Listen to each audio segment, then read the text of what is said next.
Boa noite, pessoal. Primeiramente, eu gostaria de agradecer a presença de todos. Eu me chamo Daniele, sou discente do PPG e também faço parte da organização do evento. Então, hoje a gente vai dar início às atividades do primeiro seminário docente de Ciência Política do PPG-CEPOL. Ele começa hoje, então, e termina na sexta-feira à noite com a conferência do professor Jorge Chalub. Nós teremos grupos de trabalho pela manhã, mesas redondas à tarde e conferências à noite. A programação está disponível no site do evento, bem como no QR Code disponível na pasta que a gente entregou para vocês no credenciamento e também nos crachás.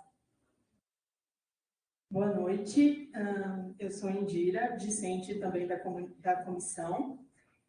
Gostaríamos de agradecer aos que idealizaram, contribuíram e apoiaram esta iniciativa, discentes, docentes, coordenação, e também aos patrocínios que recebemos da Erva Mate Pantanal, Sicredi, Alecrim Pães Artesanais e Floricultura Junco Verde.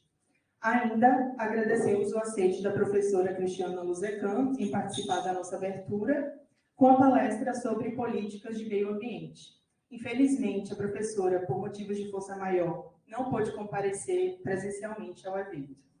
Então, boa noite, eu sou o Lucas, sou discente também aqui do programa, faço parte da comissão organizadora e vou apresentar para vocês a nossa palestrante de hoje, a Cristiana Luzecan, professora de graduação e também do programa de pós-graduação de Ciências Sociais da Universidade Federal do Espírito Santo, possui doutorado em Ciência Política na Universidade Federal do Rio Grande do Sul e tem produzido pesquisas sobre as transformações do ambientalismo e processos de participação na política ambiental. A palestra de hoje terá cerca de 45 minutos de duração e depois vamos abrir mais ou menos para 2 ou 3 sessões de 3 perguntinhas e conforme for indo as perguntas dos presentes. Então, mais uma vez, agradecer a presença de todos aqui e passamos a palavra para a professora.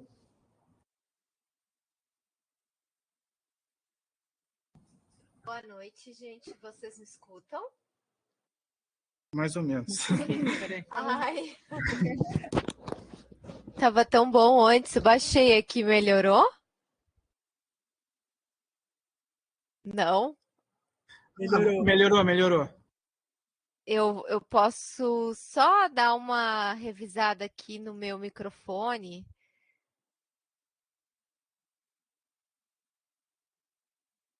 Mas vocês acham que tá bom agora? Ou preciso mexer em alguma coisa? Tá tudo certo, só a tua imagem que saiu agora. Aí, ó.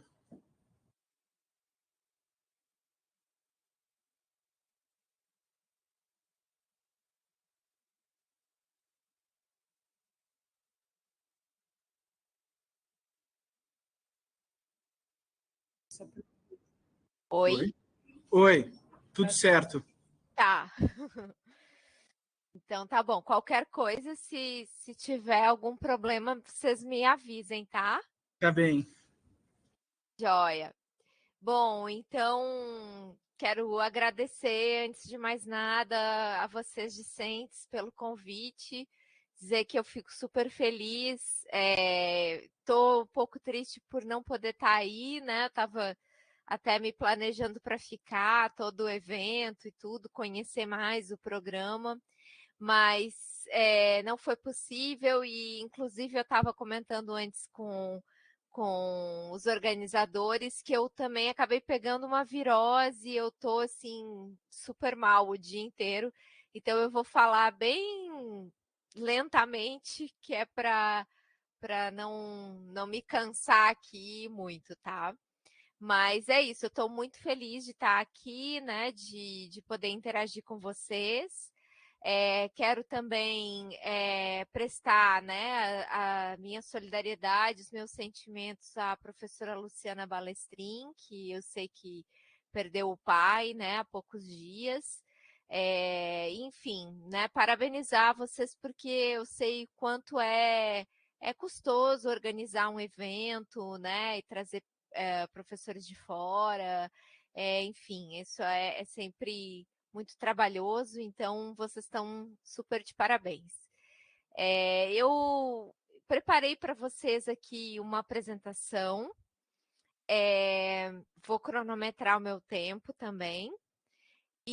Mas como eu não tinha assim uma ideia muito clara sobre o quanto vocês estão introduzidos no tema das questões ambientais, das políticas ambientais, eu acabei optando por uma apresentação um pouco mais ampla, assim, talvez mais introdutória, mas não menos importante. E, na verdade, o que eu vou fazer é compartilhar com vocês já algumas reflexões e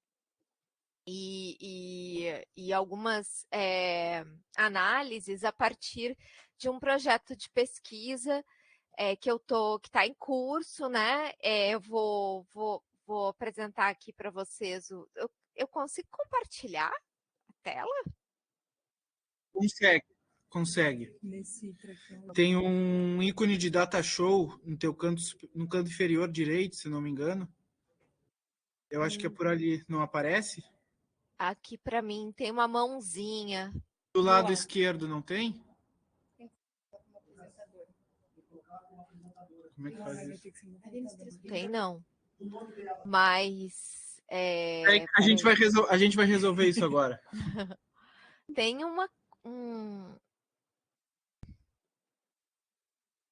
Não, eu cliquei numa coisa de ajuda.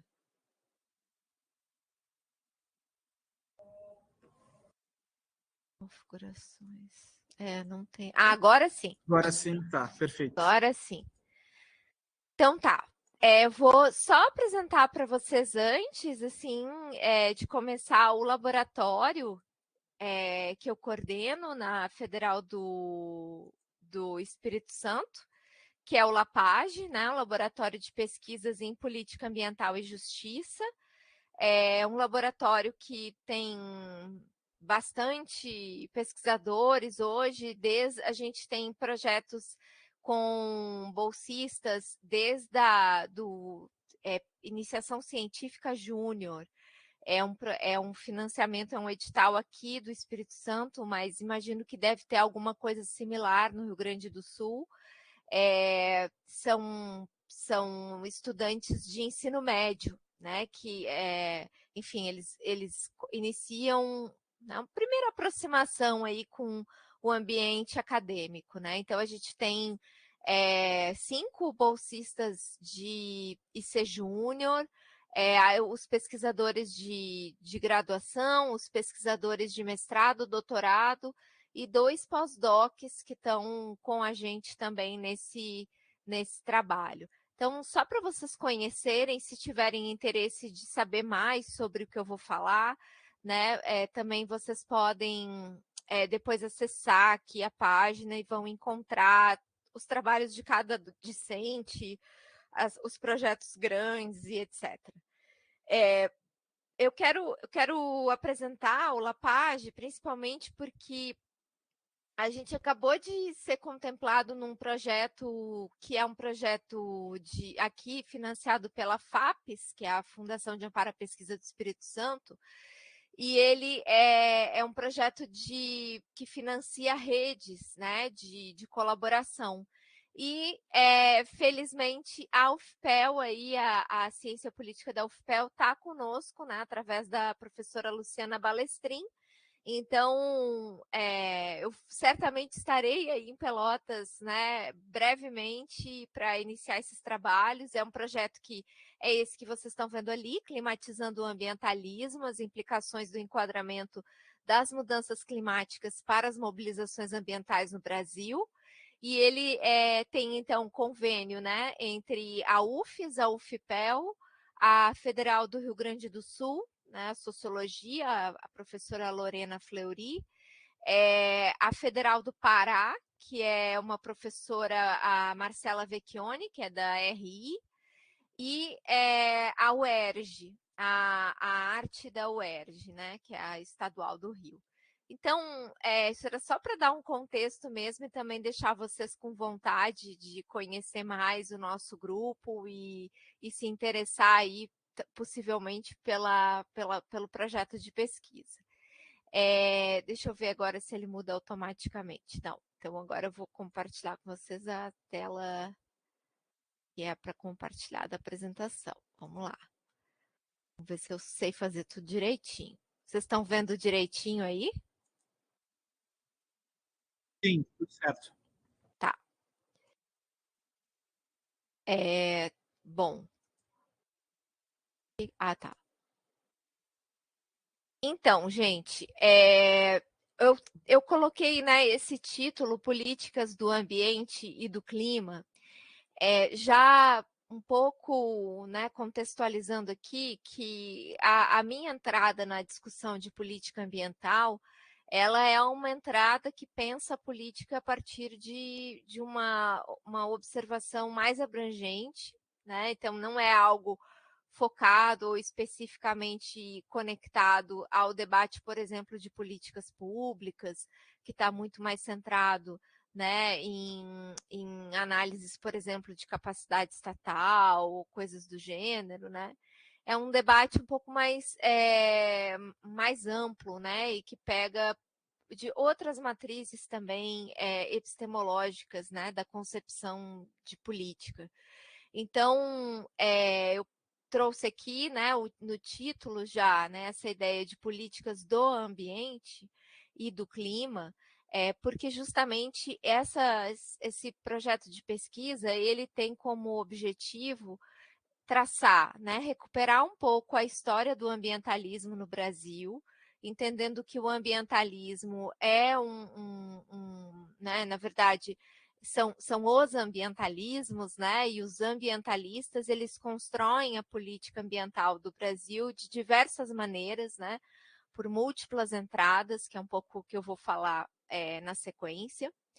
E isso chega, né, assim, talvez o cerne aqui da discussão tem a ver com a conjuntura atual em que a gente vai chegar num momento de virada importante, né, a gente poderia chamar aí de giro climático, né, em que essas agendas do ambientalismo vão sendo cada vez mais tensionadas e pressionadas pela agenda climática.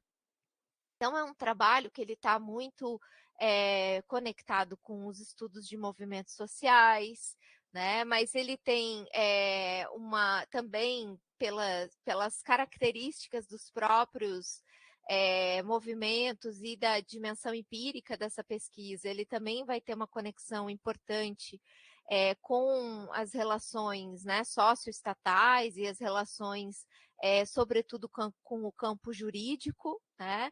E também a construção do pensamento ambiental, porque é um pouco o que eu vou falar para vocês, quando a gente pensa em ambientalismo, em política, em construção de ideias, né, ambientais, a gente não consegue separar, né, claramente uma dimensão teórica de uma dimensão de ação coletiva mesmo, né? Boa parte da teoria que estuda, né, o que a gente poderia chamar de teoria verde, né, ou as teorias do ambientalismo, elas são construídas pelos ambientalistas, né? Então, isso vai dar uma característica muito especial a esse fenômeno, né? Então, bom, vou... Ai, meu Deus, vamos ver como é que... Aqui. Então, né, vou apresentar rapidamente para vocês quais são, né, as minhas filiações aqui teóricas nesse projeto e a questão também de fundo, né? Então, num primeiro momento, assim, a questão central está em, né, analisar os enquadramentos e estratégias de ação coletiva que definem o problema ambiental. Então, aqui a gente já tem nessa formulação alguns pressupostos que são justamente esses pressupostos e abordagens teóricas, né, com as quais eu estou implicada. Então, primeiro, né, a teoria do confronto político, que está, né, dentro dos estudos de ação coletiva, principalmente lá a gente tem o Tilly, o Terrell, o McAdam, mas eu estou particularmente mais conectada ainda com uma tradição mais, enfim, culturalista, né, que é principalmente lá do último Chile, e depois os seus, aqueles que foram dialogando com ele e inclusive contestando algumas coisas. Então eu trabalho muito com James Jasper, que vai pensar a dimensão cultural e as emoções no processo de ação coletiva. Dentro dessa perspectiva, tem um capítulo específico que é a análise dos enquadramentos, ou a framing analysis, né? Que é pode ser considerada uma parte também, né, do confronto político, mas ela também tem uma agenda própria e tem o seu desenvolvimento, né, específico. Então, eu estou trabalhando aqui muito com a frame analysis, que é basicamente essa ideia, então, de compreender a ação coletiva a partir da construção dos enquadramentos, né, que os atores vão produzindo. Eu acho particularmente interessante isso para a gente compreender as políticas, né? Porque a gente vai entender daí uma dinâmica mais ampla que envolve atores em interação, envolve marcos institucionais, envolve processos, né, cognitivos, emocionais, conjuntura e uma série de coisas, e o próprio ambiente, né? Em terceiro ponto, a teoria da mobilização do direito, né, que é não vou entrar tanto aqui nesse aspecto hoje, mas é algo que eu venho me dedicando, né, muito pouco ainda trabalhada no Brasil, mas basicamente a compreensão de como os movimentos sociais interagem com o campo jurídico, né, a partir do marco mesmo da teoria do confronto político. Né? Então, a gente vai entender ali, a partir da teoria da mobilização do direito, eu particularmente tenho trabalhado, né, com o conceito como se referindo às interações que são estabelecidas entre o campo dos movimentos sociais e o campo jurídico. Né? E o co-construcionismo, porque quando eu falo, né, ali no título, eu estou mencionando o problema, definem o problema ambiental, né?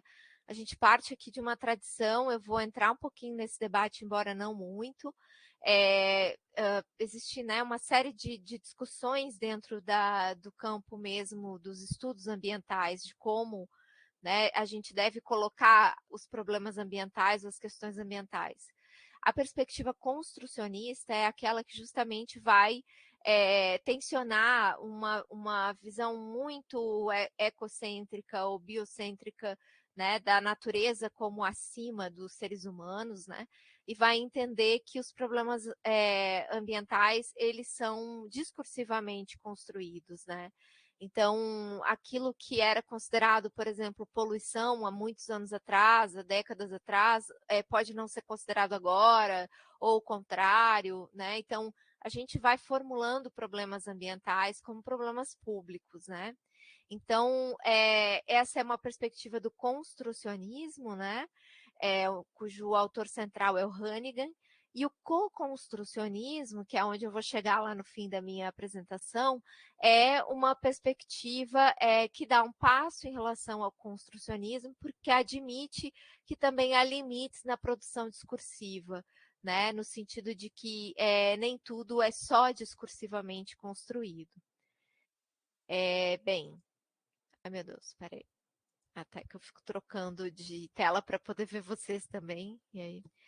Então, o primeiro ponto, né, que a gente precisa compreender é que a gente tem ambientalismos, né, com S, né, no plural. Ou seja, a gente não tem um movimento ambientalista, né? A gente pode usar genericamente essa expressão, mas a gente está falando de um campo extremamente tensionado, né?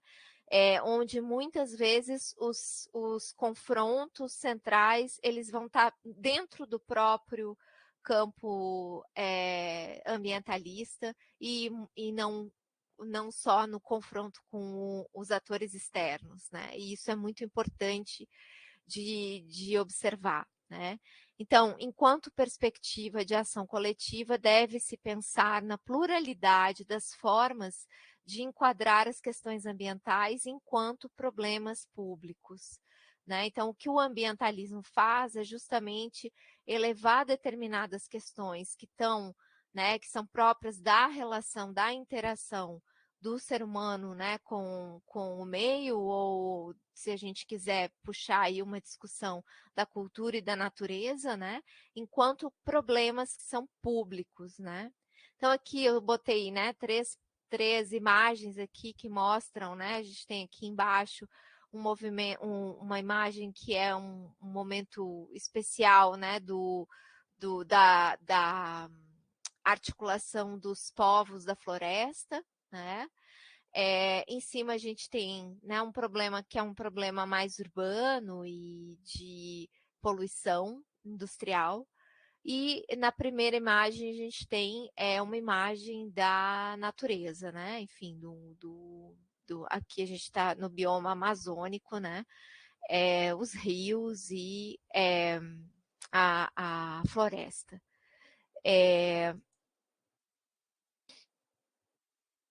Então, eu vou passar um pouquinho nos principais marcos, que são, como é que eu estou entendendo, tá? Esses marcos aqui.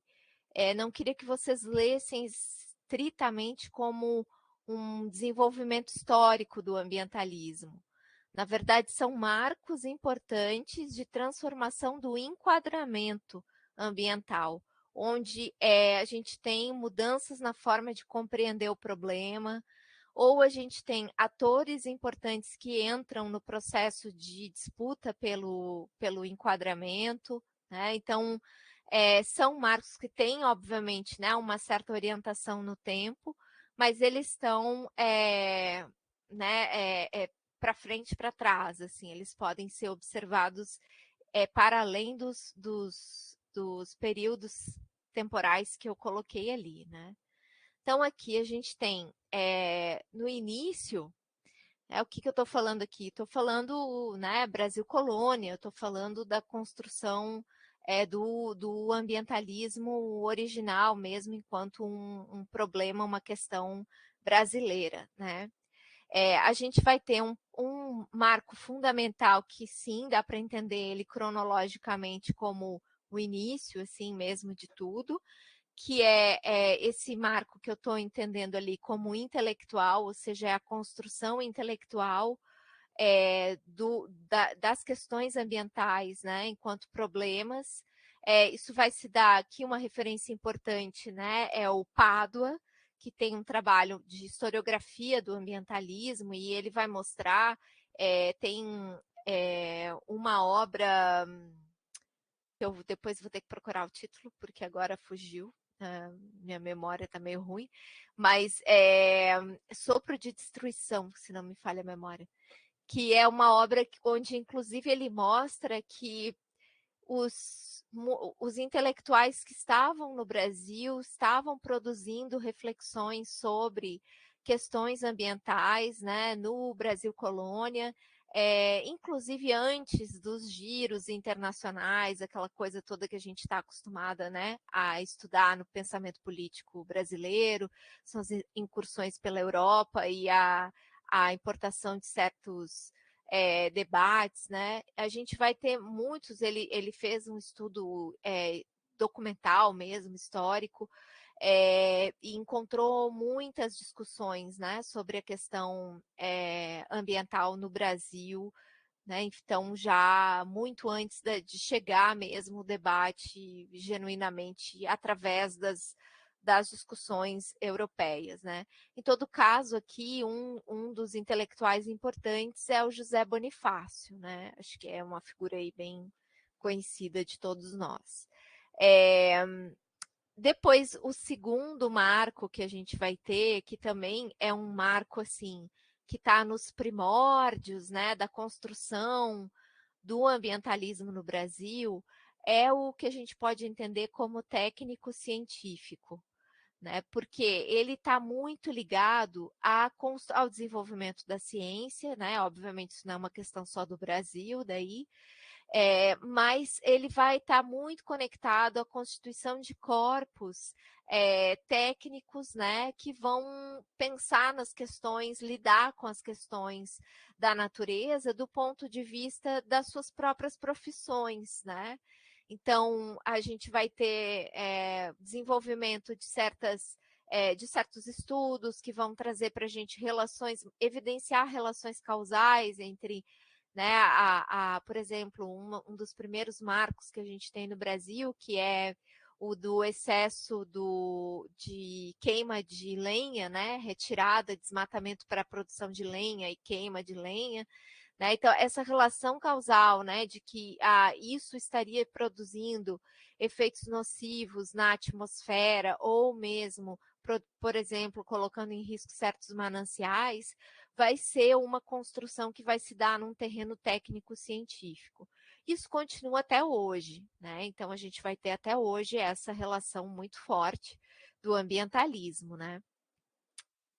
Esse ambientalismo aqui reativo, na verdade, eu estou me referindo aos primeiros marcos que a gente vai ter no Brasil, até em termos legislativos e iniciativas, que denotam para a gente uma compreensão dos problemas, né, de que existiriam problemas ambientais. Então, ele é reativo porque ele é um ambientalismo que vai se colocar, né, na percepção de certas questões. E aí a gente vai ter também as poluições, a gente tem, né, alguns casos assim importantes de poluições, de problemas. A gente vai ter até o próprio José Bonifácio vai falar sobre a questão da matança das baleias, né? Enfim, a gente vai tendo essa concepção e essa percepção de que existe uma relação de causa e efeito ali, né? Bem, o próximo marco, né, que a gente vai ter de mudança do enquadramento, ele, obviamente, como eu falei para vocês, não é que ele começa exatamente na década de 80, né? A gente está aí num certo contínuo aí, vai e vem, enfim, tem elementos importantes internacionais acontecendo, mas no caso brasileiro, né, a gente pode entender que a década de 80 vai ser a década central para, digamos, a inscrição mesmo, né, a afirmação de novos ambientalismos que vão depois perdurar e que vão produzir mudanças importantes. Então, a gente vai ter esse primeiro aí, que é um conjunto que a gente pode denominar como alternativo. Essa é uma definição da Selene Herculano, que não inclui só o Brasil, tá?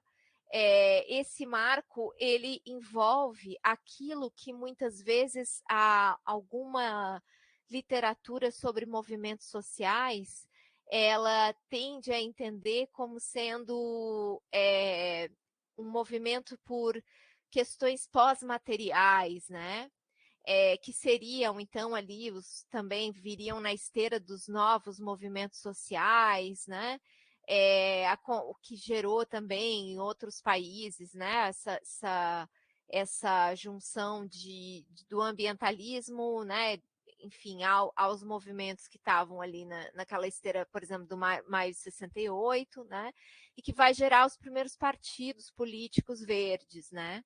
Então, esse é um conjunto aí de enquadramento que a gente poderia entender, né, muito vinculado a um processo que ele tem aquelas características, né, de ser um grupo de classe média em geral, né, ser uma derivação de outros movimentos, muitas vezes são pessoas que já estavam militando em outras coisas.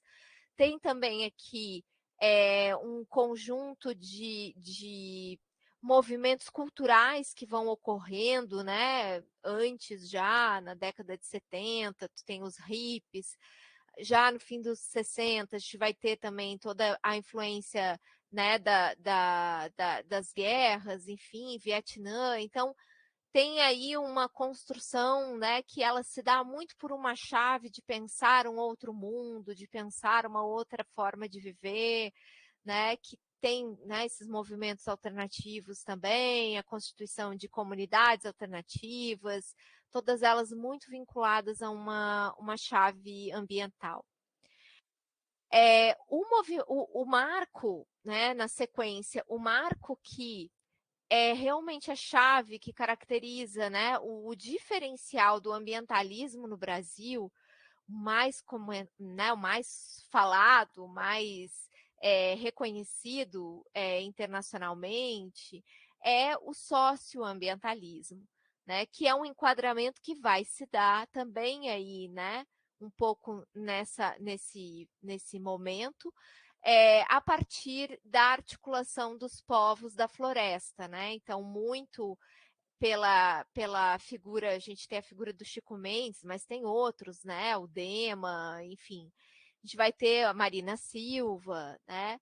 Que é o socioambientalismo, então ele vai agregar esse sócio, né, ao ambiental, justamente como uma forma de dialogar com alguns movimentos que são mais característicos dos Estados Unidos, como aquela chave, né, preservacionismo, conservacionismo, que está lá também muito no enquadramento do técnico científico, né? Vai dialogar com esses, então, mostrando que, na verdade, a gente só tem certos biomas porque a gente tem povos que estão cuidando deles, né? Então, essa ideia, né, que vai surgir aí de coexistência entre determinadas culturas, né, e determinados biomas, né? Então, isso vai ser, ou ecossistemas, a gente vai ter aí uma inovação muito grande, algo bastante diferente, inclusive, se a gente pega outros países latino-americanos, né, que vão fazer essa reflexão, mas por outras vias, né? Então, aqui é algo que é importante, né? E que vai ainda, até hoje, talvez marcar essa diferença também regional do ambientalismo no Brasil, né? Que a gente vai ter a possibilidade de localizar, talvez, né? Nessa imensidão que é o nosso país, e inclusive em termos de natureza, né? A gente vai ter essa possibilidade de localizar, né, certas iniciativas e certos enquadramentos mais em alguma região ou em outra. Depois a gente vai ter atingidos por empreendimentos, que aqui, na verdade, tem um marco muito importante, que é o movimento dos atingidos por barragens, né? Então, mas eu coloco atingidos por empreendimentos, porque a gente vai ter, na verdade, eu acho que o MAB é um movimento que é mais forte nesse sentido, mas a gente vai ter uma série de lutas que vão começar a se articular em torno de uma resposta aos empreendimentos de desenvolvimento que a gente tem, né? Então, obviamente, como eu já falei, os empreendimentos, né, já são algo que vem de antes, mas o marco em termos de articulação dessas pessoas atingidas, enquanto o movimento, ele vai se dar, né, principalmente na década de 80. E aqui tem um aspecto importante, que a gente já vai ter também, já vai existir, né, uma série de legislações ambientais que serão super importantes para a própria constituição e para o próprio conceito de atingido, né? Daí uma outra referência aqui é o texto do Carlos Weiner, o conceito de atingido, onde ele vai mostrar exatamente como o movimento social ele vai sendo modificado na medida em que a própria legislação do licenciamento ambiental vai incluindo, vai ampliando a sua percepção sobre os efeitos ambientais daquela obra, né? Então a gente começa com os efeitos do alagamento, o efeito, né, territorial, até que vai entender que comunidades também são atingidas, né? E aí isso vai gerar também, né, uma conexão aqui, a gente tem uma esteira aí de movimentos e de possibilidades de conexões que vão alterando também as próprias bases do pensamento ambientalista, que mais adiante eu vou recuperar, tá? Depois, na década de 90 e 2010, mais ou menos, a gente vai ter outras marcas, né, importantes. A gente vai ter, né, o chamado, que muitos críticos vão chamar de ambientalismo de resultados, né, que é também a consolidação de um modelo de ONGs, um modelo baseado em projetos, né, muito na esteira daquilo que vai ser propagado já nas décadas anteriores pela ONU, né? E a gente vai ter ali, então, essa densificação, né, desses chamados ambientalistas consensualistas ou de resultados, né? Por que resultados? É até interessante porque esses dias eu achei um texto o último ministro do Bolsonaro, um texto que ele fez para, não sei se foi para a Folha, alguma coisa assim, e justamente ele falava no ambientalismo de resultados, recuperando esse termo, porque é uma ideia de que, né, o ambientalismo seria muito crítico, um movimento muito crítico, e não apresentaria possibilidades, né, de projetos que possam ser executados. Então, a ideia do resultado é justamente aqueles que conseguem dialogar com a agenda do desenvolvimento, né, que é a nossa agenda principal aqui em termos de efeitos sobre o ambiente, né? Então, a gente vai ter todo, né, o próprio conceito de desenvolvimento sustentável, que nasce de um jeito e vai aos poucos também se alterando, toda uma compatibilização com o mercado, né? O próprio desenvolvimento de certos tipos de serviços ambientais e coisas, né? Enfim, que vão gerando um mercado próprio também, né? O próprio licenciamento vai também gerando, né, uma série de organizações que vão se especializando nisso, né? Bom, a gente vai ter também, né, um movimento forte que a gente pode entender aí como um internacionalismo, né? A gente vai ter aqui também um novo fluxo de ambientalização das pautas. A gente tem uma série de ONGs que eram clássicas, né, brasileiras, como IBASE, FASE, que vão passar a trabalhar muito com a pauta ambiental, né, e estão dentro de uma chave que é uma chave que dialoga muito, né, que tem uma influência forte internacional, né?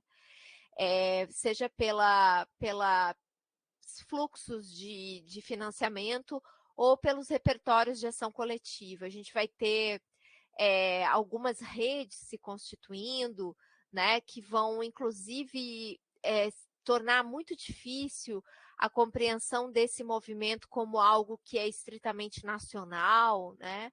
Então, são alguns arranjos que mudam bastante o ambientalismo e provocam, de fato, uma mudança importante, né? Essa mudança ela vai se repetir depois quando eu chegar na parte climática, né? Mas aqui também já ela tem um caráter diferente daquilo, por exemplo, como talvez vocês já tenham ouvido, né? Algumas que a gente poderia chamar de retóricas intransigentes, né? Por exemplo, como o Aldo Rebelo, né? Que vai acusar de imperialismo as ONGs ambientalistas, porque são internacionais e querem, né? Não querem deixar a gente se desenvolver e tal. Não, na verdade existe uma relação, enfim, eu já fiz essa análise em outros trabalhos, enfim, existe uma relação ali onde a pauta ambiental ela vai ser alterada internamente e ela vai, inclusive, produzir inputs, né, na pauta internacionalista. Então, tem diferenças aí importantes. E, finalmente, né, o último enquadramento importante que a gente vai ter nesse momento, né, até mais ou menos aí, esse enquadramento é um enquadramento que vai surgir principalmente no início dos anos 2000, né? A própria Rede Brasileira de Justiça Ambiental, ela é fundada em 2002, né? E é a partir do boom da mineração no Brasil, mas isso também se vê na América Latina em geral, que a gente vai ter essa constituição, né, de também um novo tipo de ator, com características também bastante próprias, ainda que recuperando alguns elementos de momentos anteriores, que são os afetados pelo extrativismo, né? Mineração é uma pauta que até então não entrava na discussão, né, do ambientalismo, ela vai entrar nesse momento, vai ganhar, claro, repercussão também com uma série de desastres que vão ocorrer daí, né, um pouco já para além dos anos 2010, mas eu não estou nem falando só do Brasil, a gente já tem desastres de mineração ocorrendo antes, de Mariana, Rio Doce e Brumadinho, e é a entrada da discussão da justiça ambiental. A discussão de justiça ambiental, ela é uma discussão que nasce nos Estados Unidos, né? Ela parte também de uma relação muito forte com o conceito de racismo ambiental, né? Então, é quando as comunidades se dão conta que os lixos tóxicos não vão ser depositados em qualquer lugar, né? Vão ser depositados nos bairros onde vivem pessoas negras e latinas, né? E esse movimento por justiça ambiental, então, vai apontar justamente, né, para o racismo ambiental como uma questão fundamental, mas a questão cerne do enquadramento de justiça ambiental é se contrapor a uma visão muito biocêntrica, muito técnica, uma visão de um ambientalismo, né, que a gente pode entender assim como esse lá das tradições americanas, conservacionismo, preservacionismo, que coloca o meio ambiente acima, né, dos homens, né? E ainda que vai trazer um discurso, que é um discurso que também vai ser observado na própria teoria sociológica, né, a sociedade de risco, a ideia do risco, como sendo algo que afetaria toda a humanidade da mesma forma.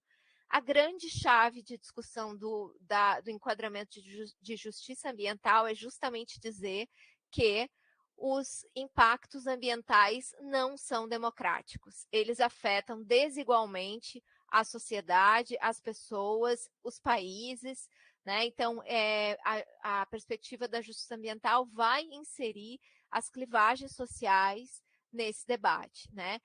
E o conceito central vai ser esse conceito de racismo ambiental, né? Para justamente mostrar como não só daí lá dentro dos países, mas se a gente observar rapidinho, a gente pode detectar isso, né? Com algumas exceções. A maior parte dos impactos ambientais, eles recaem mais sobre populações pobres, e quando a gente tem um contexto de sociedades racializadas, são as pessoas negras que vão sofrer mais por isso, né? Então, esse é um aspecto.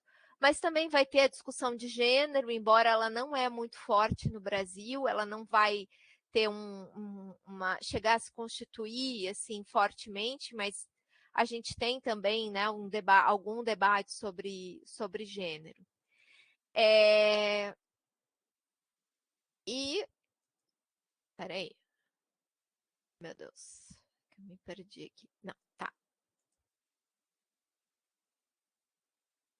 Aí aqui, né, antes de entrar na virada no giro climático, o que é importante de observar? Como eu comentei já lá quando falava do movimento dos atingidos por barragens, na verdade, o que a gente vai observar é que os marcos legais, eles vão sendo mudados no Brasil, isso seria uma outra análise, né, gente?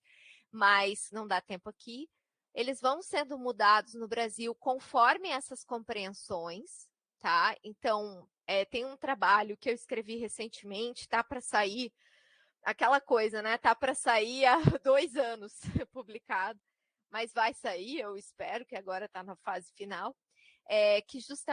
Onde justamente eu faço essa análise sobre como o ambientalismo ele foi moldando as nossas instituições, né, e os nossos marcos regulatórios, de maneira em que a gente tem, como talvez um dos raros países no mundo, isso consolidado de uma maneira muito, muito importante, né, já muito cedo, que é o compartilhamento da responsabilidade entre sociedade e Estado, né, entre público e privado, na preservação ambiental, na proteção ambiental, né? Então a gente vai ter essas leis, e isso tem muito a ver com esses movimentos todos e a maneira como a gente vai pensando o ambientalismo no Brasil, né? Mas uma coisa que também me interessa, que é importante, é que esses enquadramentos, eles também vão definindo a ação coletiva, né? Então, como eu falei para vocês, eu venho trabalhando já há algum tempo, especificamente em diálogo com os autores da Legal Mobilization Theory, que a gente costuma traduzir no Brasil para mobilização do direito, né? Que vão trabalhar, por exemplo, especificamente com o frame legal e como o enquadramento da lei ele é fundamental para a construção da ação coletiva, né? Mas também como ele é alterado na ação coletiva.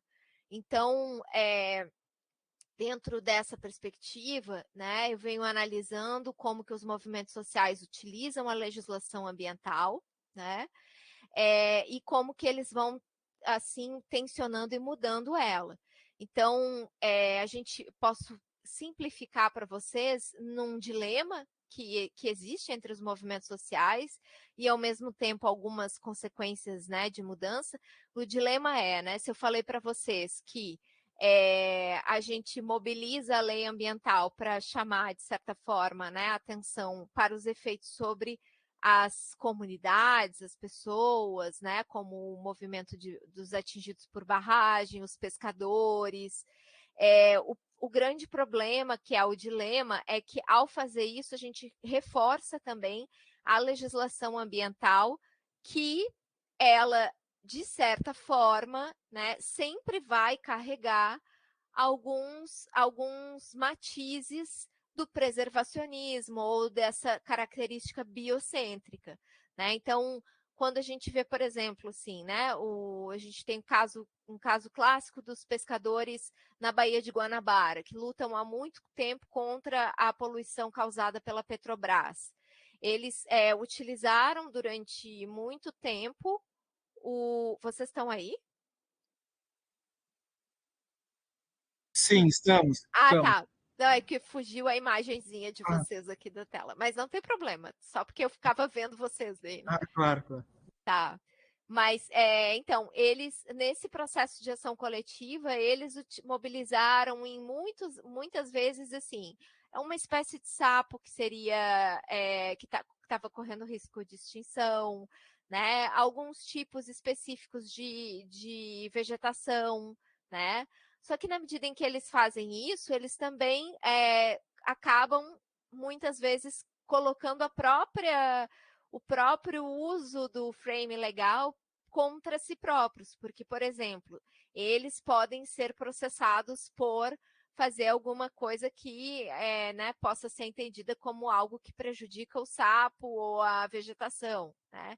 Então, são alguns dilemas que estão incluídos aí nessa questão do frame legal para ação coletiva. Muito embora, assim, a síntese das coisas que a gente vem analisando daí de uma forma ampla no grupo, com vários trabalhos, sinaliza que os atores do campo jurídico, eles estão muito mais abertos à compreensão dessa perspectiva de justiça ambiental e do ser humano como parte, né, do meio, do que, enfim, originalmente a gente poderia pensar, né? Então, a gente tem uma série de decisões, enfim, que vão mostrando que há uma permeabilidade, a própria atuação do Ministério Público, né? Obviamente que tem muitas exceções, né, gente?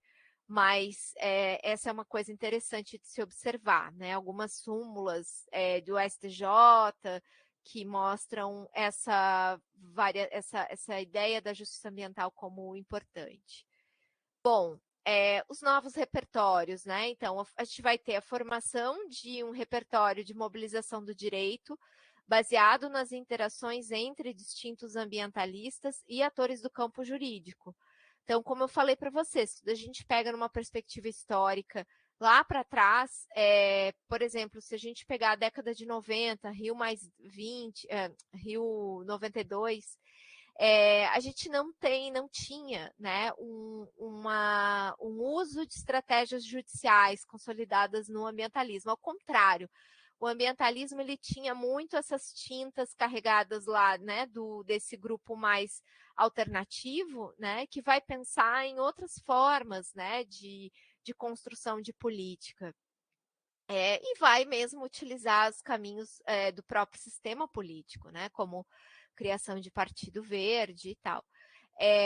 Mas a gente vai começando a ver isso principalmente a partir dos anos 2000, né, com a atuação forte do Ministério Público, né, progressivamente as defensorias públicas e uma relação de interação muito forte entre comunidades, organizações não governamentais e esses atores. Eu acho que um caso emblemático disso é o caso de Belo Monte, né, que enfim, criou uma rede muito grande de atores, né, envolvendo todos esses atores que eu já citei dentro do campo jurídico, né, produzindo uma estratégia que era uma estratégia de litígio, né.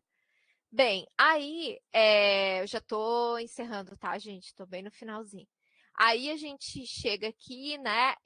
Então, nesse final aí, que é essa conjuntura atual, que a gente pode marcar também como sendo iniciada ali. Eu tenho, né, enfim, estou fazendo um banco de dados amplíssimo de entrevistas. A maior parte está se encaminhando em consenso para que a agenda climática ela tenha começado mesmo, né, a ficar mais forte a partir do Rio mais 20, a conferência, né, pelo clima, do Rio mais 20. Daí a gente vai ter três pontos fundamentais, né, de articulação, de enquadramento das questões climáticas. Uma é uma defesa mesmo, né, uma denúncia das mudanças climáticas e um chamamento por políticas de redução de emissões, muito focada em emissões de gases, né? Carbono é o eixo central, muito capitaneado também por grandes ONGs e organizações novas, né? Então, não são aquelas organizações lá para trás, né? Muitas delas, obviamente, a gente vai ter também, né, organizações lá para trás que vão entrando na discussão climática, que é esse processo que eu estou chamando de climatização do ambientalismo, né?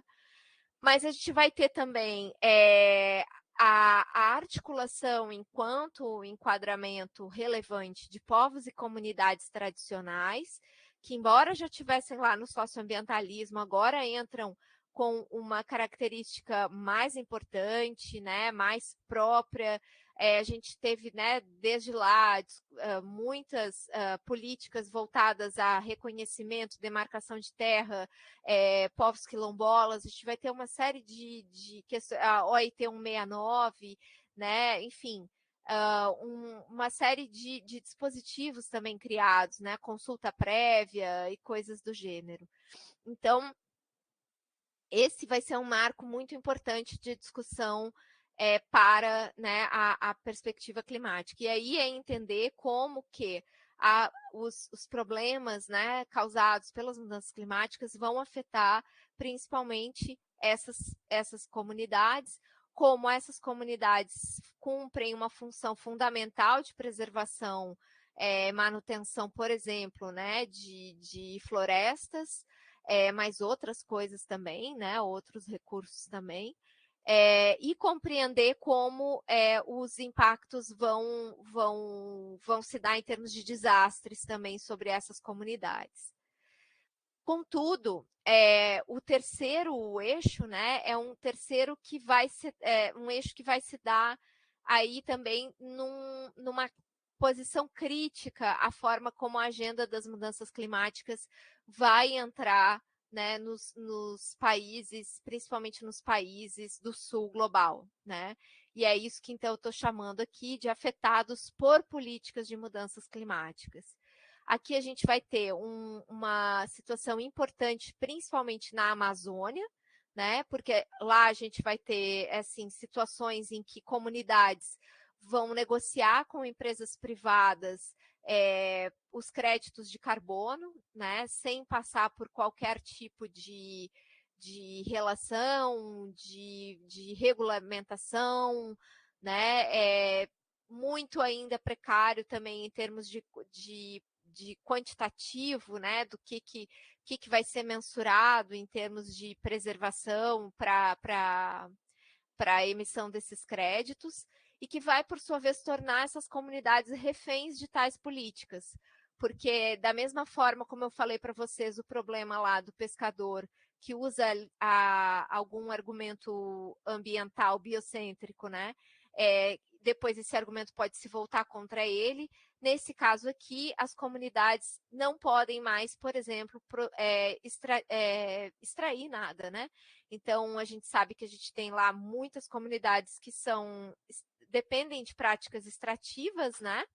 E elas não podem mais extrair. Então, elas acabam ficando reféns dessas próprias políticas, super vigiadas, super, né, monitoradas, e de alguma forma mesmo isso se configuraria como uma nova perda do território, né?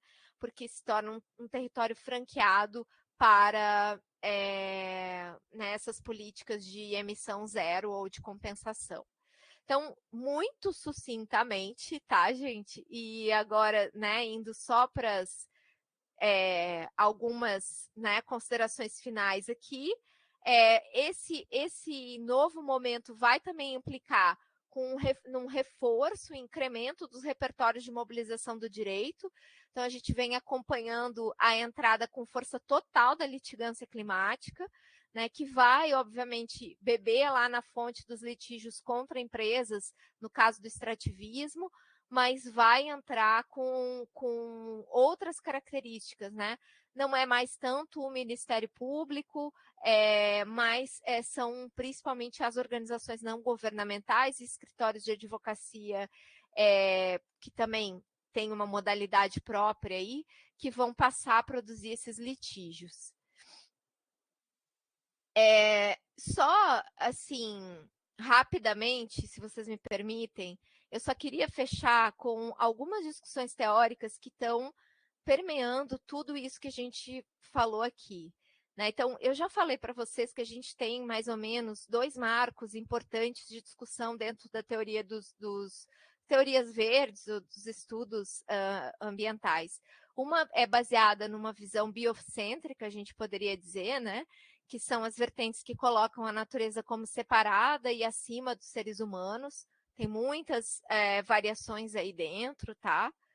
E de outro lado, a gente teria variações que são antropocêntricas, né? Que são vertentes que buscam observar os efeitos dos problemas ambientais para os seres humanos e como que os seres humanos constroem os problemas ambientais, né?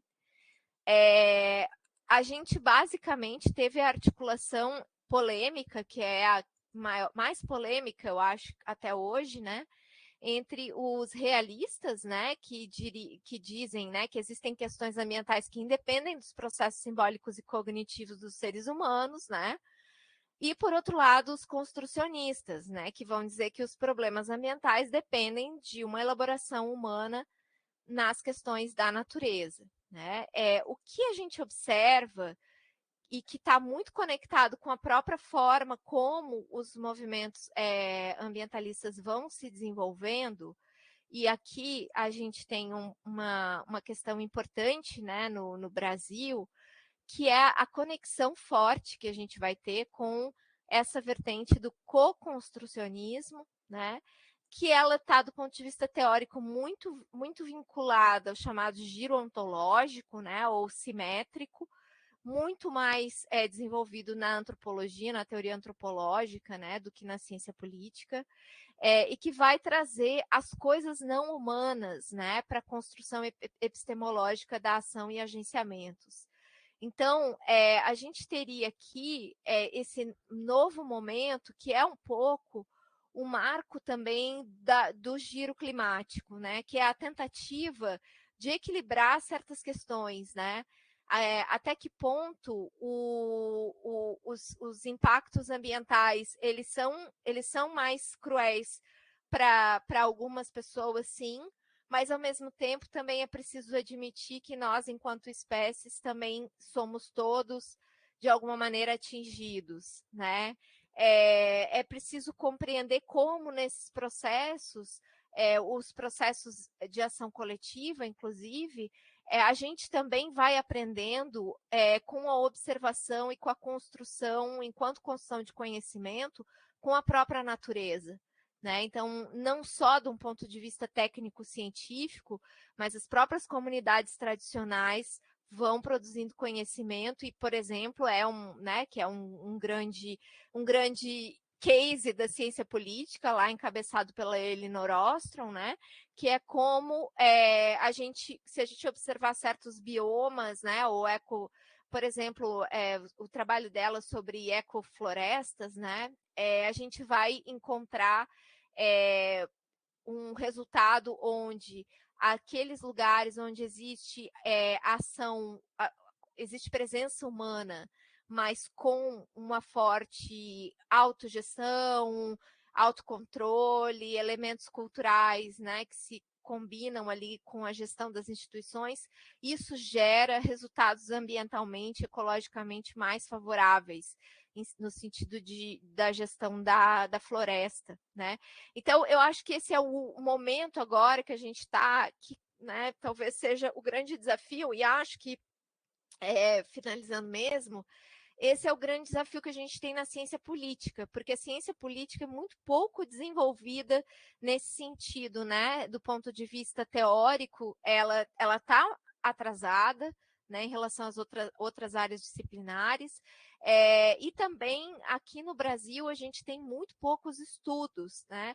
Hoje a gente tem mais estudos sobre a questão ambiental, mas ainda assim eles muitas vezes precisam sair, dar um passo para fora do terreno da ciência política para poder dialogar e encontrar alguma ressonância, né, do que dentro da própria área.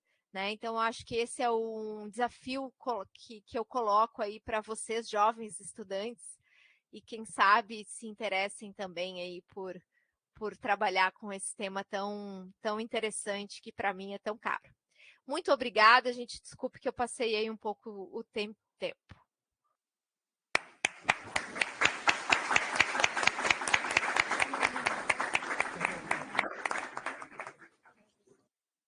Muito obrigado, professora. A gente só vai abrir aqui a câmera rapidinho para tu poder ver o pessoal. E vamos abrir já para as perguntas, né? Relembrando 2, 3 rodadas de 2, 3 perguntinhas. E é isso. Acho que seria interessante a gente testar com a professora se ela prefere que a gente utilize os microfones ou se ela consegue ouvir os demais pela conferência. Assim eu estou ouvindo, mas eu não sei se... Tá, vamos ver como é que vai ser aqui. Consegue escutar? Acho que não, é melhor que o microfone.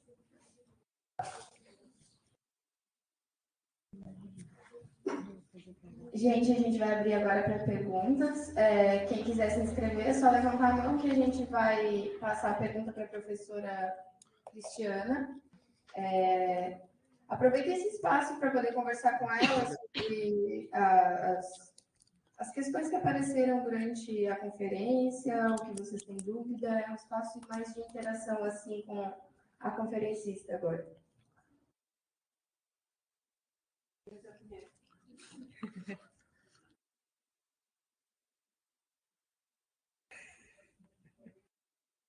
Tem que dar um tempo.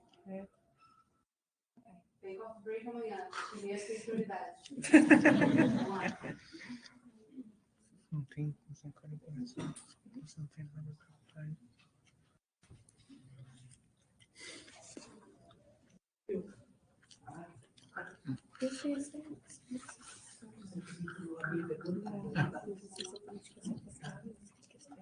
Boa noite, professora. Está conseguindo ouvir? Éder, falando aqui. Eu tenho uma dúvida. Não sei se eu consegui formular bem a pergunta, mas a senhora citou commodities. E eu queria saber se commodities são... Como é que é?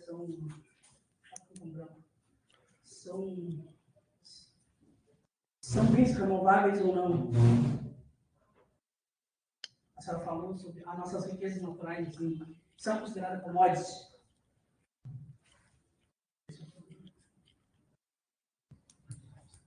Obrigada. A gente pode passar para a próxima pergunta, para ela responder em sequência.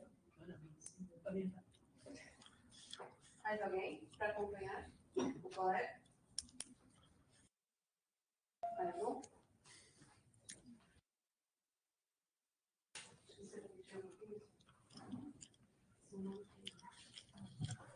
Boa noite, você me escuta bem, professora? Meu nome é Beatriz. Você falou no início da sua fala que os problemas ambientais são também discursivamente construídos. Eu pesquiso dentro da teoria do discurso de Lacan e Mouffe, eu não sei se você está familiarizada, mas eu queria saber se como é possível abordar um problema tão territorializado, tão material assim, a partir das construções discursivas. Eu não sei se tem uma resposta certa, se eu consegui articular direito, mas é meu interesse, assim. Obrigada.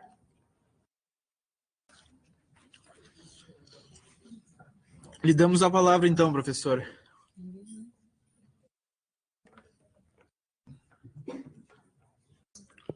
Joia. Bom, gente, primeiro eu acho que é Éder, né?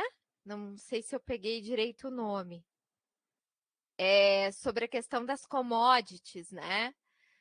Então, na verdade, o que a gente tem um trabalho muito interessante de uma argentina, que é a Maristela Svampa, que ela fala sobre o consenso de commodities, né?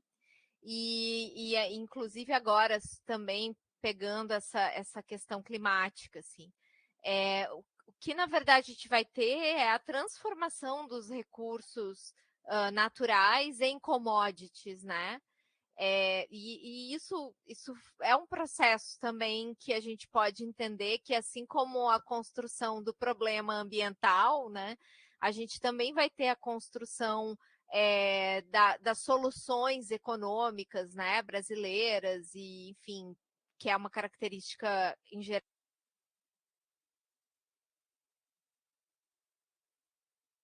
Que muda, né?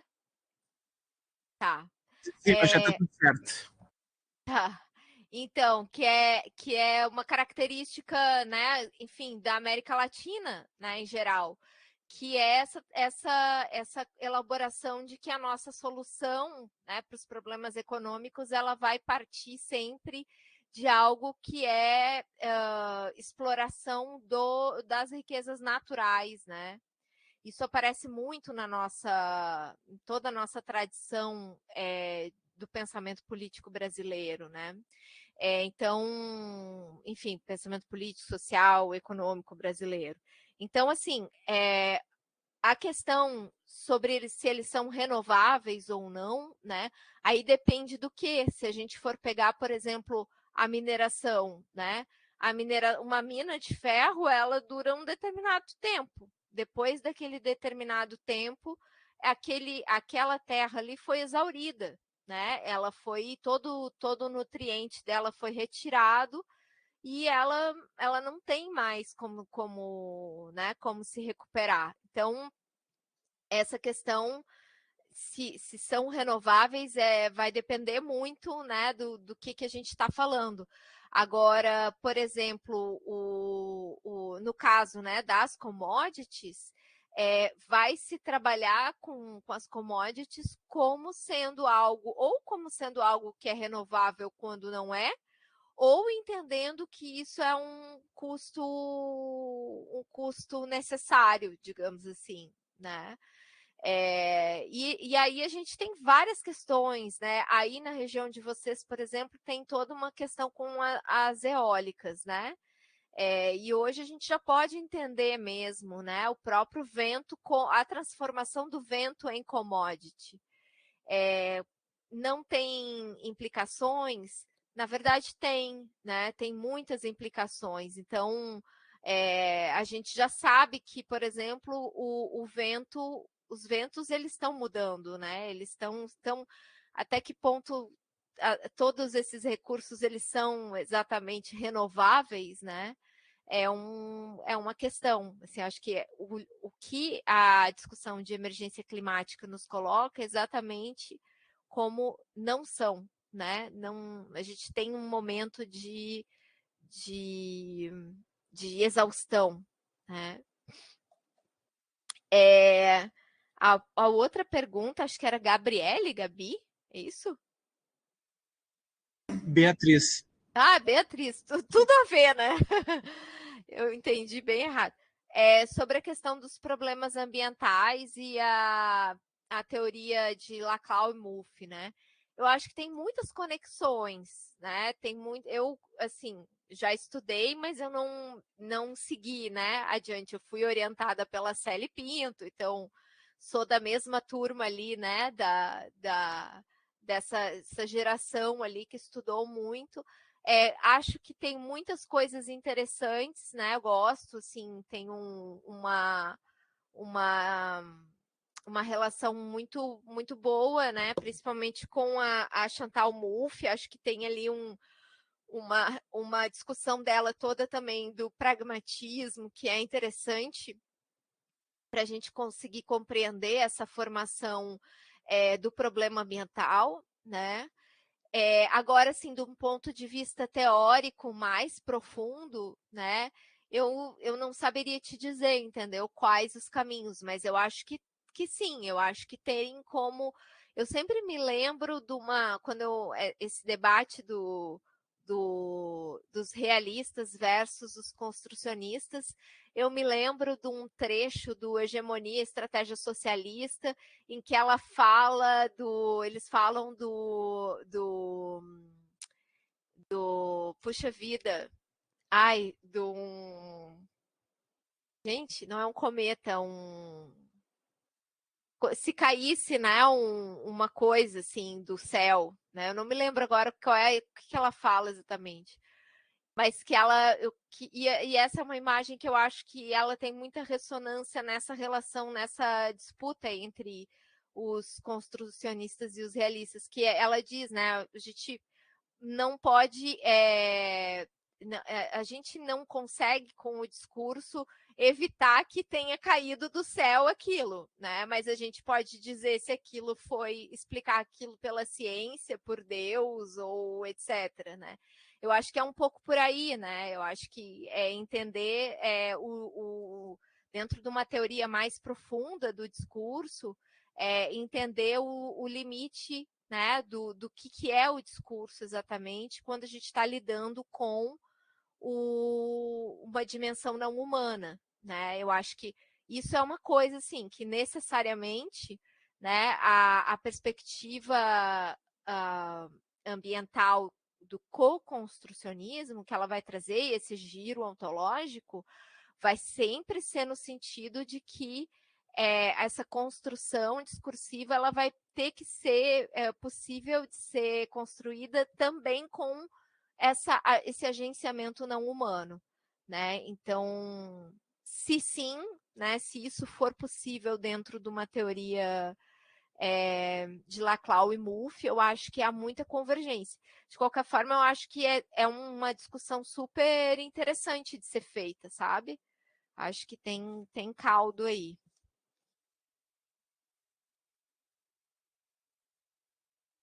Obrigado, professora. Então, abrimos para mais uma rodada, para quem tiver.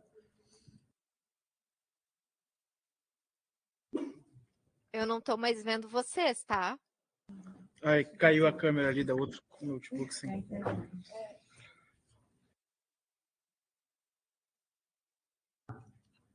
Isso daqui também, se for.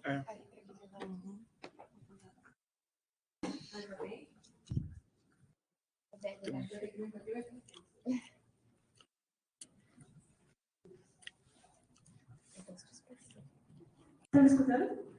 Sim. Boa noite, eu sou a Mabelle. Eu queria entender mais o processo, acho que dos movimentos sociais que a senhora comentou ali do NAB, né, que é o movimento anti-índio por barragens. Eu queria entender um pouquinho mais esse processo e como é que isso pode se dar, esse desenvolvimento deles nesse processo assim, das lutas climáticas.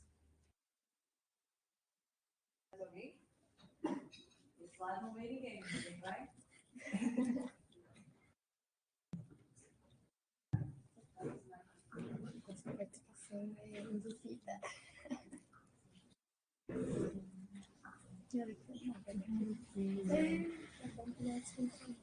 Boa noite, professora. Eu sou Davi, eu sou de Colatina, Espírito Santo, e a minha pergunta vai mais sobre uma percepção mais de quem observou de perto um desses momentos de desastre ambiental mesmo causado pela ação humana, assim. E a senhora estava falando que os movimentos sociais, eles mudam e tensionam as leis, e meio que o que eu pude observar na prática através de um grande desastre natural lá, é que pouco foi feito de leis ou de luta social a respeito de se evitar ou de combater e se responsabilizar quem cometeu esses desastres. Assim. O que eu mais observei foi que, de fato, as pessoas que tinham uma menor renda e tal tiveram mais problemas, porque o preço da água e o acesso a ela diminuiu basicamente todas as regiões aqui dentro do Rio Doce. E com um pouco, ao passar dos anos, pouco eu pude observar efetivamente de leis e de movimentos sendo criados para poder tensionar e mudar leis a favor de responsabilizar esses tipos de acontecimentos. Aí eu queria saber se nos seus estudos você chegou a ver que esses momentos de grandes desastres geraram assim, movimentos efetivos e picos de criação de leis e de movimentos de tensionamento nessa luta dos movimentos sociais com o judiciário.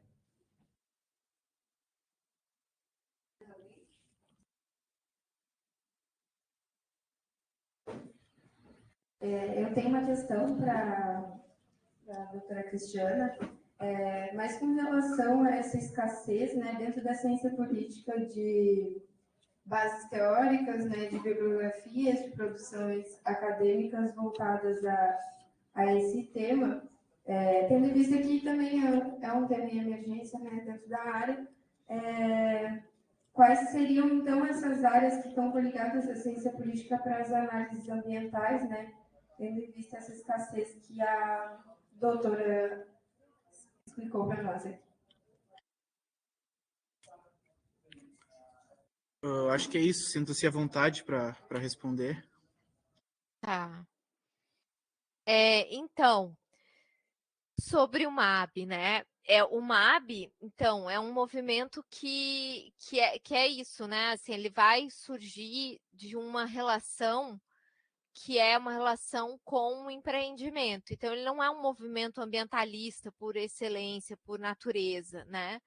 Mas como a gente tem toda a construção, né, dos empreendimentos vão se dar dentro dos marcos do licenciamento ambiental, naturalmente, como estratégia para o movimento, né? E eu estou falando assim também, lá no início eram as comunidades, né? Enfim, como a estratégia vai se dar muito a partir das brechas institucionais, né?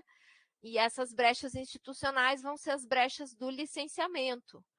E aí, com base nisso, é que o movimento ele vai começando a se articular e vai deixando de ser algo muito baseado num caso ou no outro e vai ganhando mesmo né, os tons aí de um movimento social que tem um projeto político, né? Que vai pensar a questão da associação, né, com um modelo de desenvolvimento, né? Hoje, se a gente for ver o lema do MAB, água e energia não são mercadoria, né? Então, é exatamente tu vê essa articulação aí com a dimensão ambiental, né? Coloca os recursos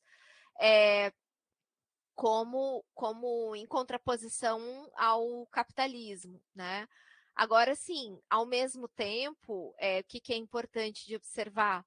Como não é um movimento ambientalista por natureza, né, ele também vai ter embates dentro do campo, né, mais amplo do ambientalismo, assim. Então, a questão deles, né, não é uma questão pura e simplesmente para, né, deixar para não ter energia ou para não ter nenhum tipo de hidrelétrica, né? A questão toda vai passar por pensar um outro projeto político, né? E isso vai muitas vezes entrar em choque com outros movimentos. É que nem a questão do MAN, né? Que é o movimento dos atingidos pela mineração. O MAN, que na verdade o nome do MAN é Movimento pela Soberania Popular na Mineração. E a gente acompanhou a construção do MAN em 2013 e foi muito curioso isso, porque na verdade, assim, dentro de uma articulação mais ampla de crítica à mineração, a gente vai ter, por exemplo, os povos indígenas que vão dizer que são contra a mineração, né? Mas o MAN não vai se colocar contra a mineração, ele vai pensar na soberania popular na mineração, né? Então, assim, não é que ele é contra minerar, ele é contra esse modelo, né? Então, assim, são entradas no ambientalismo que elas são certas entradas, né? E que são tensionadas também, por outro lado. Eu tenho uma orientanda que está fazendo a tese de doutorado dela sobre isso, né? A pauta, as sobreposições ou não, né, da pauta da mineração com o ambientalismo. Sobre a questão das leis, né, para o Davi, né, de Colatina. É legal, assim, tem uma ponte Pelotas, Espírito Santo, né? Tem várias pessoas aí que são aqui do Espírito Santo aí por Pelotas. O que acontece, assim, na toda a análise da mobilização do direito, ela vai envolver muita parcimônia na promessa do direito, né? Na compreensão da promessa ou não do direito. Porque o debate ele nasce já de uma celeuma muito grande nos Estados Unidos, entre algumas linhas, umas que defendiam que movimentos sociais deviam usar o direito e outras que defendiam que não deveria, né? Porque os efeitos não seriam positivos. Essa vertente, né, ela vai dizer, então, que, na verdade, tudo vai depender muito, assim, a questão não é apostar no direito, mas a questão é pensar que o campo do direito é um campo, e se a gente pega conflitos ambientais e pega desastre, ele é incontornável, né? Então, assim, as comunidades e os movimentos, eles vão interagir com o campo jurídico, né? E a ideia é compreender o que se pode esperar e o que não se pode esperar, né? Então, assim, daí também calibrar as análises, né? Porque se a gente pensar, por exemplo, de um ponto de vista estratégico de um movimento social que visa atingir uma grande mineradora, como a Vale, por exemplo, que causou desastre, ou outra, pode ser importante judicializar, tá? Porque a gente já sabe que as ações judiciais elas são danosas para as empresas, né? As empresas sofrem com as ações judiciais, mesmo que elas ganhem no fim, né? Mas isso tem lá todo um peso na Bolsa de Valores, etc. Mas, por outro lado, pode ser que, do ponto de vista da comunidade atingida, às vezes um acordo pode ser melhor, entendeu? Porque a pessoa vai ter o que comer, né? Que é hoje, não é daqui a 5 anos, né? Então, essas análises, elas precisam ser todas muito dimensionadas. Não dá para a gente generalizar, né? E dizer que é sempre bom ou que em tudo vai ser bom. Vai ter aspectos que vão ser positivos e outros não. A outra questão é que a análise dos efeitos da interação dos movimentos sociais com o direito é uma análise que também demanda uma escala temporal distinta, né? Então, a gente esses processos que são atravessados, ainda mais quando a gente tem grandes empresas, que são atravessados aí, né, na todo o campo jurídico, eles são extremamente difíceis, né? A gente está falando de lutas que são entre poderes completamente assimétricos. Então, qualquer tipo de expectativa de ganho, ela é muito longa, né? Então, por exemplo, no caso do desastre da Samarco, agora a gente teve, né?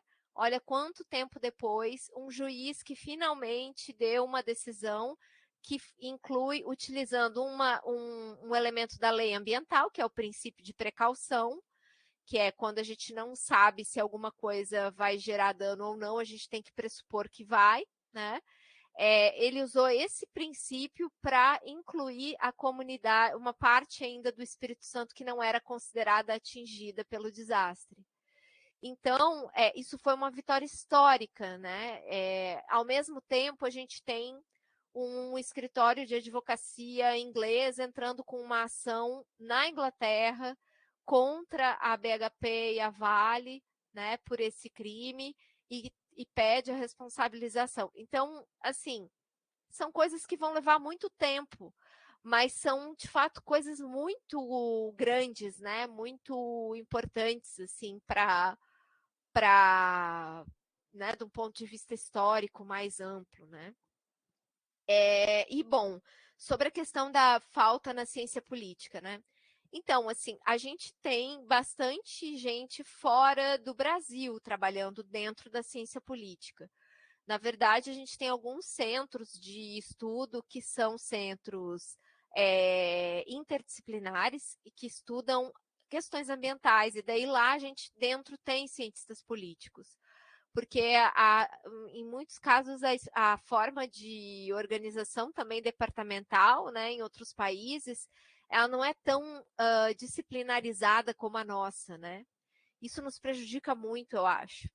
Aqui no Brasil, a gente tem, por exemplo, uma instituição que tem uma pós-graduação, um instituto importante, que é o Ambiente e Sociedade, na Unicamp, o NEPAM, onde tem lá dentro cientistas políticos e tem desde climatólogo, biólogo, tem de tudo, né? E também as construções, assim, de grupos que são, por exemplo, na Ampox, a gente tem grupo de conflitos ambientais, em geral quase não tem cientista político, né? Mas pode ter, né?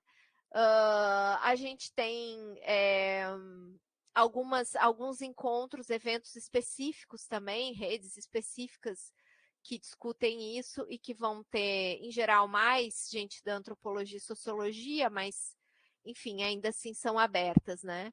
Então, tem possibilidade, sim, né? E internacionalmente tem, né? Tem a Pollen, que é uma rede de ecologia política, né, que é multidisciplinar, mas que pega muita gente da ciência política, que fica situada, ela tem pelo mundo inteiro, mas ela fica situada, o escritório dela é na Inglaterra, né? Então, enfim, tem aí onde a gente transitar.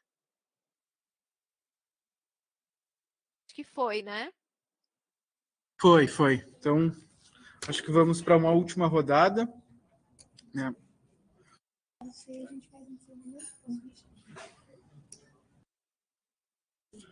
Alguém mais alguma pergunta?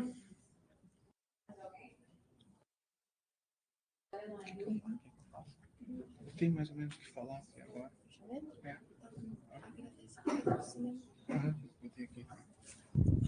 Todo mundo cansado também, eu usei muito tempo, né? Não, temos uma pergunta aqui. Boa noite, professora. A senhora consegue me ouvir? Consigo, tá um pouquinho baixo. Tá, vou aproximar mais aqui. Meu nome é Caio. Eu queria pegar o gancho da penúltima pergunta e resposta. Gostaria que a senhora explorasse um pouquinho mais da legislação ambiental brasileira num panorama geral, assim. O Brasil ele costuma instrumentalizar muito na política externa a questão da legislação ambiental, né? Tem um discurso de que a nossa legislação ambiental ela é uma das mais completas do mundo, das mais avançadas do mundo. O nosso Código Florestal, inclusive, também é bastante instrumentalizado nesse sentido. Eu queria entender se ela de fato é avançada mesmo, ou se é mais um elemento discursivo, enfim, que a diplomacia brasileira utiliza. Queria que se pudesse explorar um pouco desse ato entre o discurso e a prática, se ela é avançada em relação a outros países, ou se a gente tem muitos aspectos ainda a melhorar, ou se o problema está na aplicação, né? Mas, enfim, agradeço.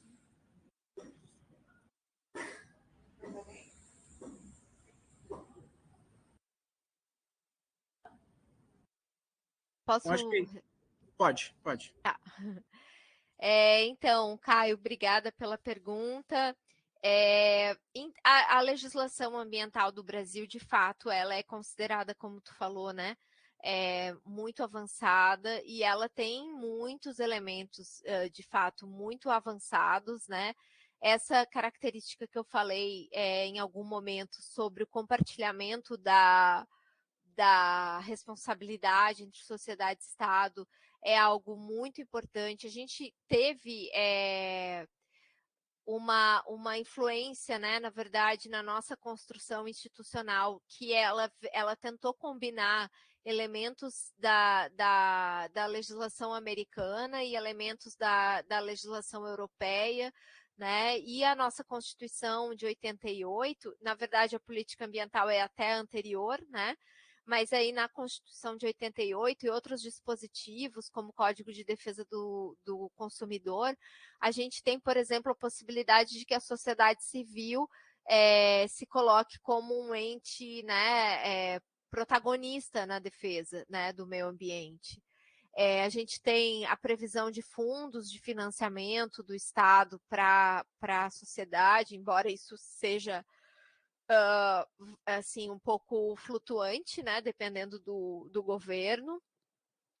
E a gente tem uma estrutura muito boa participativa, né, em termos de, por exemplo, o CONAMA, que é o Conselho Nacional de Meio Ambiente, é considerado por muitos como o maior parlamento ambiental do mundo, né, porque esse que inclusive o Bolsonaro tentou esvaziar, né, porque ele é muito complexo, né? Ele tem diferentes lógicas de representação, tem toda as organizações se intercalam por região, elas decidem, elas escolhem entre si, sabe?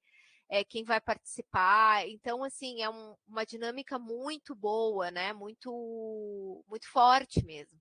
E não é à toa que, em geral, né, os empresários morrem de medo da política ambiental, né, das legislações do CONAMA, etc. Então, assim, acho que, de fato, a gente tem elementos. Agora, claro, numa democracia, esse processo ele está sempre em construção, né? E ele é muito tensionado. Um dos debates super interessantes, super quentes, assim, da teoria política verde, né, está justamente na questão da democracia, porque a democracia, né, tem essa construção dentro desse debate de que a democracia não necessariamente ela vai gerar mais proteção ambiental, né? Então, a gente teria que ter dispositivos sempre, que são dispositivos maiores que independam da maneira como isso também depende do tipo de democracia que a gente for considerar, né? Mas é um consenso, né? Mesmo, por exemplo, entre a perspectiva deliberativa de democracia, né, que trabalha mais com uma noção de natureza como valor, que é construído em processo deliberativo, ainda assim se tem esse consenso de que alguns elementos precisariam ser fundamentais, né? Então, por exemplo, algo que a gente tem, que é considerado assim, o topo de um quadro institucional, democrático e ambiental, né, ambientalmente desejável, que é a observação do cuidado com as futuras gerações, né? A gente tem isso, né? E então, assim, a gente tem isso, a gente tem inclusive dispositivos e uma série de jurisprudências já que nos permitem defender a natureza em si como detentora de valor, algo que hoje, por exemplo, a gente vê nos processos de países latino-americanos como o Equador, né, que é aquela ideia da Pachamama e da natureza como tendo um valor em si, como tendo um direito em si, mas a gente já tem muitos casos no Brasil, assim, né, em que a natureza foi advogada, assim, né, nesse sentido, como algo que tem um valor em si. Então, assim, de fato, a gente pode dizer que sim. Agora, também tem que entender que o processo político é aberto e que ele vai ser tensionado. Na medida em que a gente, estrategicamente, mobiliza as leis para defender certas coisas, obviamente que quando a gente tem grupos de oposição no governo, a primeira coisa que esses grupos vão querer é atacar as leis, porque as leis estão sendo mobilizadas para defender esses interesses com os quais eles não concordam, né? Então, é parte do processo vivo da política, né? Não dá para a gente ter também uma ilusão de que isso vai ser cristalizado, que isso nem seria desejável, né? Acho que eu respondi, né? Sim, acho que sim. Então, agradecer novamente a conferência da professora. A gente fica aqui, a comunidade do PPGC Paulo fica muito grato. É uma pena que não foi presencial, mas acho que haverão outras oportunidades. E, novamente, lembrar do evento. Vão ter atividades pela manhã, pela tarde, não sei se... Pela manhã, pela tarde, e conferências à noite, de manhã os GTs, à tarde as mesas redondas. Nós teremos todos os professores do programa participando das mesas redondas. Na conferência de amanhã vai ser da professora Mônica Doubar, que inclusive já está aqui presente. O professor Jorge Chalub, na sexta-feira, já vai chegar amanhã. Enfim, queria agradecer também ao pessoal do cinema que está fazendo a gravação do evento. Lembrar de quem ainda não saiu, que precisa fazer o carimbo para conseguir a presença. E também que a gente fez a gravação pela webconf e vamos tentar disponibilizar a conferência da professora pelo YouTube. E é isso, viu? Convidem os amigos, colegas e prestigiem o resto do evento. Aproveitando também para lembrar que amanhã pela manhã começam os GTs, tá? A gente tem nas redes sociais bem separadinho ali as salas, que vão rolar os GTs, os horários. Depois da tarde a gente vai começar com as programações de mesas redondas até sexta-feira nesse modelo. Qualquer dúvida, vocês podem entrar em contato conosco pelas redes sociais ou pelo e-mail do evento. Obrigada, gente.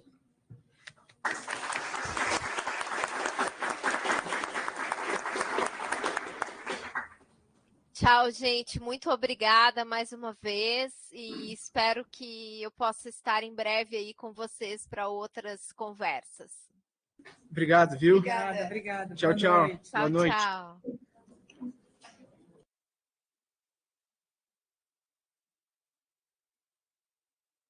You are currently the only person in this conference.